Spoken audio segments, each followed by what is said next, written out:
MA public विद्यालय ने रविंद्र मंच ऑडिटोरियम में शनिवार को एक सांस्कृतिक, सामाजिक, खेलकूद, सोशल मीडिया और धार्मिक कार्यक्रम का आयोजन किया।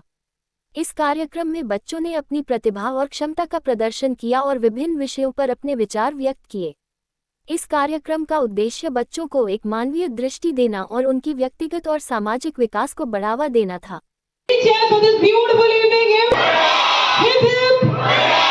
उनके इतने ज्यादा वोट्स आ गए थे कि वो सिस्टम हैंग हो गया था और वो लाइन ही करेक्ट नहीं हो पा रही। अरे भाई साले बचा दो,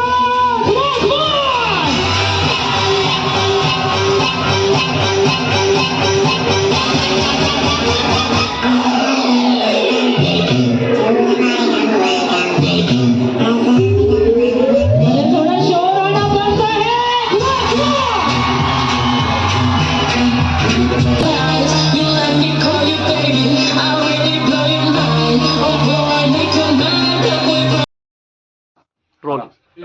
आज आपका एमए पब्लिक स्कूल के एनिवर्सरी में आना हुआ, तो कैसा लगा आपको? बहुत अच्छा लगा यार, इतना अच्छा लगा, इतना बढ़िया प्रोग्राम हुआ। हॉल खचाखच भरा हुआ था, इतने प्यारे प्यारे बच्चे थे, परफॉर्मेंस देखी, सब बच्चों के डांस देखे, सब बहुत अच्छा लगा। लोगों का बहुत अच्छा ऑर्गेनाइज किया हुआ था। आप लोग कितने अच्छे हैं यहाँ पर, मौसम बहुत अच्छा है, हॉल बहुत अच्छा है। और बच्चों के लिए तो बस मैं ये शुभकामनाएं दे सकता हूँ, आने वाला साल, आने वाला भविष्य उनका सुनहरा हो और ये पूरा साल अच्छा हो। और उनके पेरेंट्स जो उन पे खर्चा कर रहे हैं इतना पैसा, वो जो उन्होंने उन बच्चों के लिए ख्वाब देखे हैं, वो ख्वाब पूरे हो। एक्टिंग के सफर में आपका काफी लंबा अनुभव रहा है, तो कई ऐसे बच्चे भी है जिन्होंने एक्टिंग भी की है, तो उनके लिए कोई मोटिवेशनल मोटिवेशन तो यही है मेरा कि आप एक्टिंग कर लें, स्पोर्ट्स में चले जाएं, क्रिकेट खेल लें, वॉलीबॉल खेल लें, क्रिकेट हॉकी खेल लें, कोई भी गेम्स खेल लें, लेकिन अपनी पढ़ाई को ना छोड़ें। मैंने अपनी पढ़ाई बिल्कुल नहीं छोड़ा। मैंने एमए किया सर, एमए प्रीवियस पूरा कंप्लीट मैंने किया उसके बाद, लेकिन और एक्टिंग भी करता रहा क्योंकि मेरा वो शौक था। क्योंकि ये कैसा एजुकेशन एक ऐसा है जो आपको हमेशा साथ देता है। तो you have to be educated, आपको शिक्षा पूरी करना बहुत जरूरी होता है। तो बच्चे कुछ भी करने, जैसे मैंने कहा, आपका साइड में बहुत सारी चीजें हो सकती है, लेकिन ये भी तो हो सकता है कि आप पढ़ाई में इतने तेज हो कि अच्छे डॉक्टर बन सके, इंजीनियर बन सके, वो भी तो है। लेकिन आपको अगर एक्टिंग का शौक है तो बहुत अच्छी बात है। सर, आपका संघर्ष से बॉलीवुड तक का सफर जो रहा, कैसा रहा? बहुत संघर्ष किया मैंने, बहुत स्ट्रगल किया है मैंने, कम से कम 10 से 12 साल स्ट्रगल किया है। लेकिन मैंने थिएटर किया, थिएटर मैंने बहुत किया, कम से कम 15 साल मैंने थिएटर किया है। जब मैं स्कूल में था थिएटर करता था, कॉलेज में आया थिएटर किया था, बॉम्बे में आकर मैंने इप्टा ज्वाइन कर लिया, इंडियन पीपल थिएटर एसोसिएशन, जो बहुत बड़ा थिएटर है, पूरे हिंदुस्तान में फैला हुआ है। इसकी हर स्टेट में इसकी ब्रांचेस है। ये इप्टा जो है इंस्टीट्यूट है। सर, आपके आगे आने वाले कोई प्रोजेक्ट, कोई मूवीज अभी आने वाली फिल्म जो मेरी स्त्री 2, जिसकी मैंने अभी शूटिंग की है, और अभी मेरा एक सीरीज चल रहा है, बहुत अच्छा सीरीज जो भोपाल गैस कांड हुआ था, रेलवे मैन करके है, वो अभी नेटफ्लिक्स में आप देख सकते हैं। इसके अलावा मैंने एक मेरी और फिल्म है जो कंप्लीट हो गई है, लव की अरेंज मैरिज, वो बहुत जल्दी आप देखने को मिलेगी। कॉमेडी फिल्म है पूरी।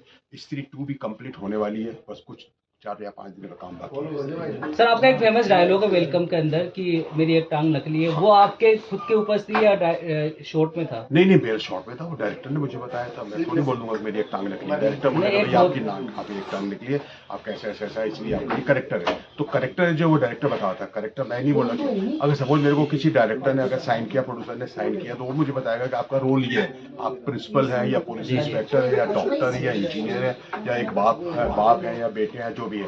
तो डायरेक्टर मुझे बताया ये रोल है, आपकी एक टांग जो है वो टूटी हुई है, तो उसका रीजन बताया, उसके बाद वो हमने काम किया उसमें। काफी अच्छा था sir. Thank you very much, thank you very much. Sir, आज आप यहाँ आए, आपका एक IAS अधिकारी रह चुके हैं, ऐसे में जो बच्चों के लिए कोई मोटिवेशन तो ये है कि मैं खुद एजुकेशन का ही प्रोडक्ट हूँ। एक गांव में पैदा हुआ, गांव के स्कूल में पढ़ाई से, गांव के करीब गांव में ही कॉलेज में पढ़ा।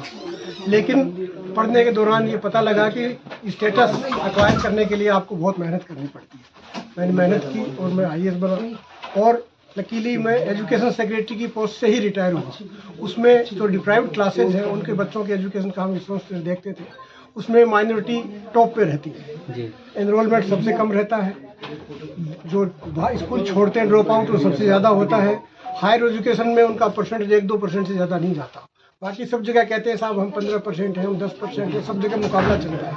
लेकिन जहाँ एजुकेशन की बात आती है उसका बिल्कुल रिवर्स में रेशो चलता है। ये एक बहुत ही कंसर्न की बात है और एक स्कूल का एजुकेशन का फंक्शन है। इसलिए मैं बच्चों से, पेरेंट्स से, सभी से ये कहना चाहूँगा कि एम्पावरमेंट का सबसे बड़ा जरिया जो है एजुकेशन है। आपको पावर अगर अचीव करना है तो एजुकेशन लेनी पड़ेगी और क्वालिटी एजुकेशन लेनी पड़ेगी।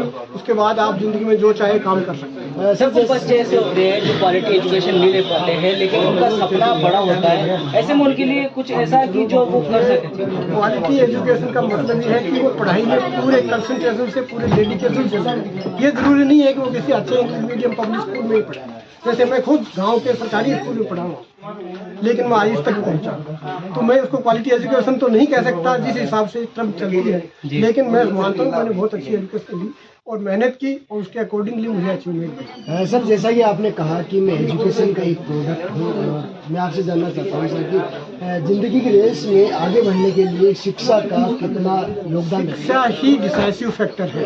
वही तय करती है कि आपने जिस तरह की एजुकेशन ली है और जितनी मेहनत की है, जितने इन्वॉल्वमेंट के साथ शिक्षा को लिया है, उतना ही आपको उसका रिटर्न भी मिलेगा। सर एक स्टूडेंट जो यूपीएससी की तैयारी कर रहा है उसको कितने घंटे पढ़ने की वो है? देखिए, घंटे पढ़ने की बात नहीं, घंटा पढ़ने से कुछ नहीं होता। आप 12 घंटे पढ़ रहे हैं और आपका रेडियो भी सुनते जा रहे हैं, म्यूजिक भी सुनते जा रहे हैं, तो आपका उससे कुछ नहीं होने वाला। आप 5 घंटे पढ़ेंगे, पूरे कंसंट्रेशन से पढ़ेंगे।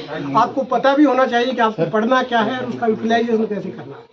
ये सारी चीजें जब आएंगी, इनका क्यूरिटी इफेक्ट ये आएगा कि आपकी परफॉर्मेंस हर एग्जाम में बहुत जी बहुत बहुत सोशल मीडिया पर आप बहुत वायरल रहते हैं और अब जो आपको आपके आने वाले भी अगर बड़े कोई प्रोग्राम है जैसे कोई ओटीटी वगैरह? अभी एक फिल्म आने वाली है तिलका मांझी करके, और कुछ वेब सीरीज है जिनका काम चल रहा है और एक एडिटिंग पे है, तो जल्दी आपको फरवरी मार्च तक देखने को मिलेगी वो। जैसे कुछ लोग सोशल मीडिया पर आपसे भी इंस्पायर होकर आगे कोशिश करते हैं कि सोशल मीडिया पर वो भी करियर बनाए, तो क्या क्या दिक्कतें आती है और किस किन चीज़ों पर जाके सब्र करना पड़ता है और आगे के लिए? तो मुझे लगता है कि एक समुंदर की तरह ये सोशल मीडिया है। जितना आपके अंदर टैलेंट है और अलग अलग फील्ड का टैलेंट है तो सब आप अपने हिसाब से निकाल सकते हैं, लेकिन कुछ अलग करना पड़ेगा। कहना मतलब है कि